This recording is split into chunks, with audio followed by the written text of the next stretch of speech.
আসসালামু আলাইকুম ওয়া রাহমাতুল্লাহি ওয়া বারাকাতুহু নাহমাদুহু ওয়া নুসাল্লি ওয়া নুসাল্লিমু আলা রাসূলিহিল কারীম।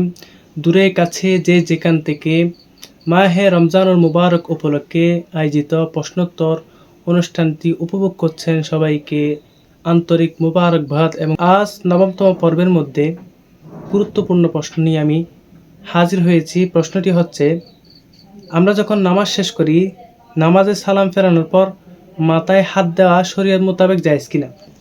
আমরা নামাজ শেষ করে এভাবে মাথায় হাত দিই বা এভাবে মাথায় হাত মাসে করি, এটাকে আসলে শরীয়ত সম্মত কিনা? আমরা আমাদের পূর্বের ইমামদের বা আমরা মসজিদে নামাজ পড়লে যে ইমামদের অনুসরণ করে এটা করে থাকি, এটা আসলে হাদিস সম্মত কিনা? এটা নিয়ে অনেকে ঠাট্টা করে, বিদ্রুপ করে যে এটা আসলে হাদিস সম্মত নয়। অনেকে এটা নিয়ে বিদ্রুপ করে। এটা কি আসলে জায়েজ কিনা, হাদিস সম্মত কিনা আমরা একটু দেখে নিই। ফরজ বা সুন্নত নামাজে এবং নফল নামাজে সালাম ফেরানোর পর ডান হাত মাথায় রেখে মাথার উপর ফিরানো বা মাসেহ করা সুন্নাহ।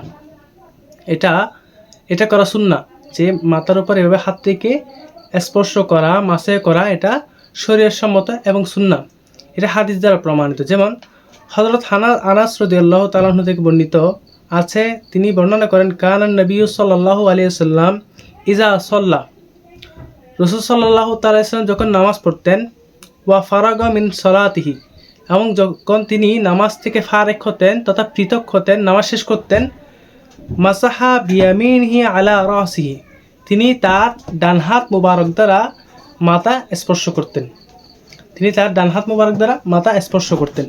এবং তিনি একটা দোয়া পড়তেন। তিনি বলতেন, ক্বালা বিসমিল্লাহিল্লাযী লা ইলাহা ইল্লা হুয়ার রহমানুর রহিম, আল্লাহুম্মা ইযহাব আন্নিল হাম্মি ওয়াল হুজনি।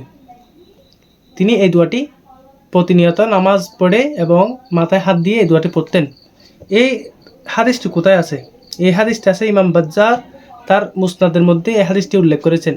এবং ইমাম খতিব বাগদাদি তারিখে বাগদাদের মধ্যে হযরত আনাস রাদিয়াল্লাহু তাআলা আনহুর রওয়ায়েতে এই হাদিসটি তিনি উল্লেখ করেছেন।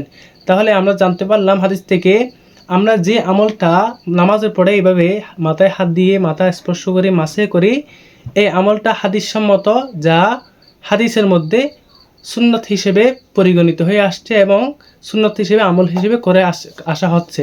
তাই আমরা সবাই নামাজের পরে অবশ্যই সুন্নত হিসেবে এই আমলটা করব এবং আমরা যদি দোয়াটা পারি এই দোয়াটা অবশ্যই পড়ব ইনশাআল্লাহ। আসসালামু আলাইকুম ওয়া রাহমাতুল্লাহি ওয়া বারাকাতুহু।